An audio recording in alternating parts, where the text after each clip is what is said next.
My friend Sean Spicer, how are you, sir? I'm fantastic. How are you? I'm so good. I'm so good.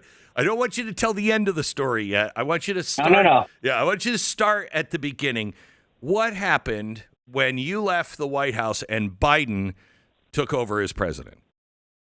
I'll take you back one step further. Okay. So I stepped down as White House press secretary, and the president has always been kind and offered to appoint me to a couple boards. He appointed me to two of them. One of them was the White House Commission on Fellows. I was a commissioner there. And then he also was kind enough to make me one of his appointees to the board of visitors of the U.S. Naval Academy. So I was sworn into office. Joe Biden comes into office. And so on January 20th, myself and all of the White House commissioners at that fellowship committee resigned because it's a White House commission and the new president has a right to have people for White House commissions. Sure. Fair enough. Well, September 1st, I get an email of 2021 and it says, "Dear Mr. Spicer, thank you for your service to the U.S. Naval Academy Board of Visitors. By 6 o'clock tonight, please submit your resignation or you will be fired." And I thought, whoa, what? Now, just for context, remember, Glenn, September 1st, my term ended November 1st. 60 days later, I was like, you couldn't wait 60 days just to have it for free? So I was like, I'd been sworn into office. My term was, ended that time, and I obviously wasn't going to get reappointed. Biden had his right to appoint his people. Great. So it turns out that he fired everybody. Myself from the Naval Academy Board, Russ Vought from the Naval Academy Board, and then a guy named H.R. McMaster from the West Point Board, who, by the way, H.R. McMaster, you remember, was the National Security Advisor to Trump, 3-star Army general, who was a graduate of West Point, a distinguished professor at West Point, and the Friday after that Tuesday email was going to be honored at West Point as a distinguished alumni in their awards ceremony. So anyway, he fires us September 1st. I don't resign. I said, I'm not resigning. You can fire me if you want. And then Stephen Miller in America First came to me and said, "We have an idea." I said, "Okay, what's the idea?" He goes, "We want to sue Biden." Now, Glenn, I'm not a lawyer. Right. And I said, "Guys, I watch a lot of Law and Order, but how in God's earth, if we sue the guy in September, I mean, my term ends November 1st. We're never going to get back on the board." And they said, no. Let's go to court and make Joe Biden argue that he has the absolute authority to fire anybody. And because we're not going to win the case. They'll rule against us. And I was like, oh, this is brilliant. So the only people, but here's the kicker, the only people who were willing to put their name on that lawsuit are myself and Russ Vought. Of all of the other people that were so honored that President Trump had appointed them. And they went to everyone and said, "Hey, will you sign on to this?" And they said, "Thanks, we're busy." Russ Vought. So the case became Spicer et al. V. Biden. It goes up to the court. The court says the president has the absolute authority to that. We appeal the decision. It goes to the appeals level, and the court again reaffirms the decision that Joe Biden and the president of the United States have the absolute authority to fire anyone. And the media started calling Glenn, and they go, "You lost the case." And I said at the time, did I?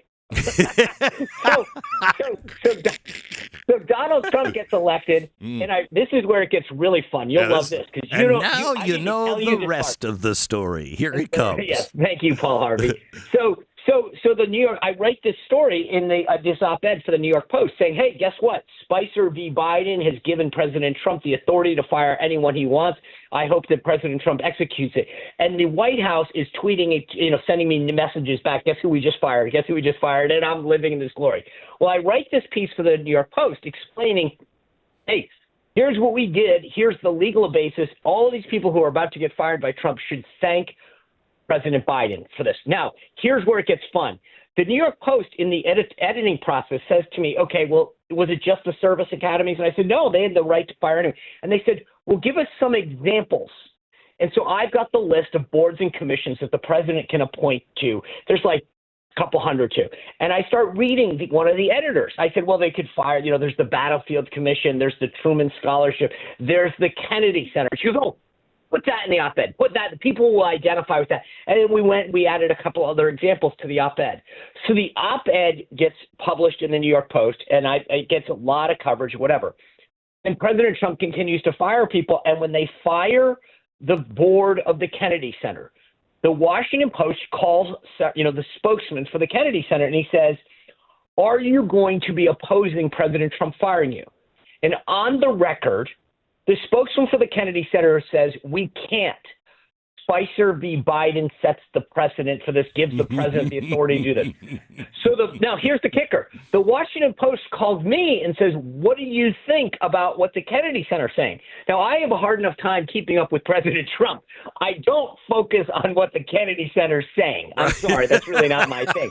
So I said, "I don't know." And they go, "Are you serious? You don't know that they just cited your case as the reason that they can't oppose or object to what President Trump just did?" And I said, "Oh my God, that's amazing. I'm glad to have played a small part in it."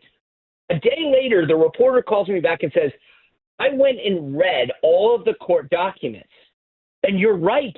And I said, "Of course I'm. What do you mean? I wasn't lying to you." And he said, "I've got to write this big story." And I said to my team at the time, my family, I was like, "Oh my God, this is not going to go well. The Washington Post wants to write a story about Spicer v. Biden and why it's given the president the authority to." And then I get a text and it says, "Hey, we're putting the story up." And I go, "Oh, like these things don't end well for people like me and people like you." Yeah. It's like you don't get it's like getting a call from the IRS. It doesn't go well when they go, "Hey, I'm from the Washington Post and I'm writing a story about Glenn Beck." Yeah, thank you. Yeah. So I click on the story and I'm reading and I'm like, okay. Like, when's the bad part coming? And the only part is I normally, there's that phrase, Glenn, where people say that they hate watch MSNBC or something. Yeah. And I hate read the comments. I had to do it. I normally will not read the comments. I don't read the Twitter replies, whatever. But I read the comments, and these snowflakes, they're so offended. They're like, "Sean Spicer's an evil person for suing the president." I'm like, wait a second. You have to understand the context.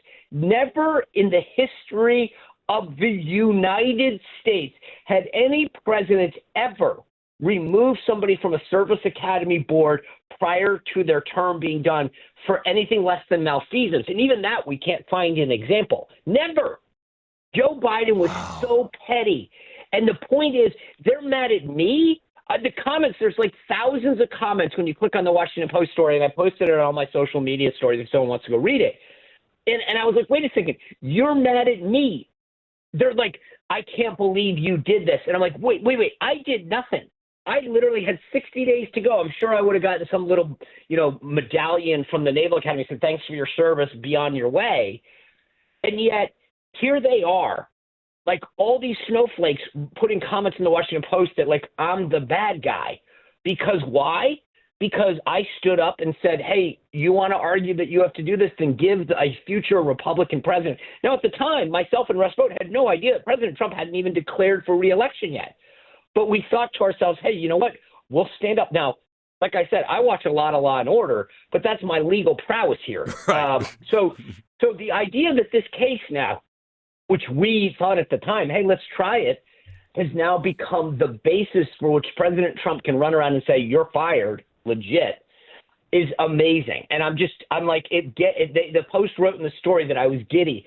I think that's an understatement. I am so ecstatic that not just that President Trump can execute on this strategy and that it was Joe Biden that set the president and gave us this gift is such sweet, poetic justice. Whenever anybody tries to force their way, it never ends well.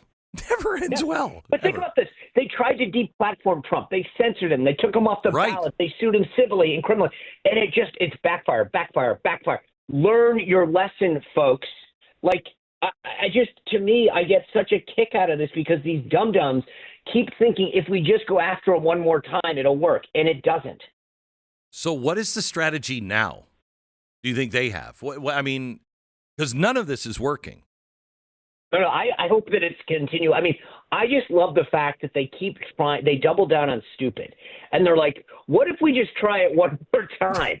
And I'm like, God bless you. But the idea is just at some point, you take take the loss and just say, let's regroup, let's retreat. He's not running again. Maybe we stop making it about him and we think about what we're for.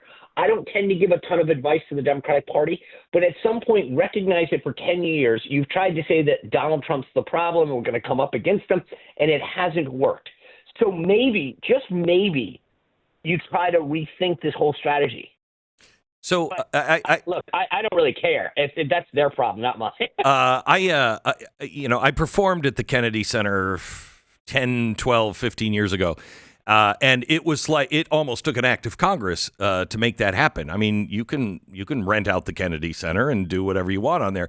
Well, they had a problem with me, and they told me at the time I was the first show ever done at the Kennedy Center that displayed the American flag on stage. I found that incredible. But I don't care what happens at the Kennedy Center. It doesn't matter to me. But the left is freaking out. They're just freaking out.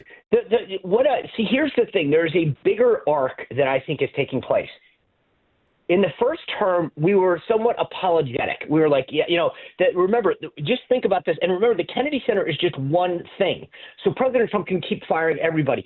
But when in 2017 we came into office, the Kennedy Center Honors, right, which is supposed to be this annual thing where all these leftists get awards and they celebrate each other. They said, we won't come if Trump shows up. And so Trump was actually magnanimous and said, you know what, you guys go on, have your event, I won't go, okay? And I think that there was a lot of feeling around it, trying to understand the trappings. And like I said, it was new. What do we do? How do we approach this? This term, he says, screw it. You're all fired. I'm taking over the board. I'm in charge. I'm putting my people. And I love it. This idea that we have learned, and this is what I mean about the arc. It's that don't be afraid. Don't be apologetic. Fight. Go out there. Why are we ceding ground at the Kennedy Center? Why is it that Glenn Beck is the only person that puts an American flag on it? Why aren't we saying, you know what? Let's bring in more people who do that. Let's be proud. Let's be patriotic. Let's use this institution to celebrate America. But I don't understand. Like the mentality is so different now. It's let's fight.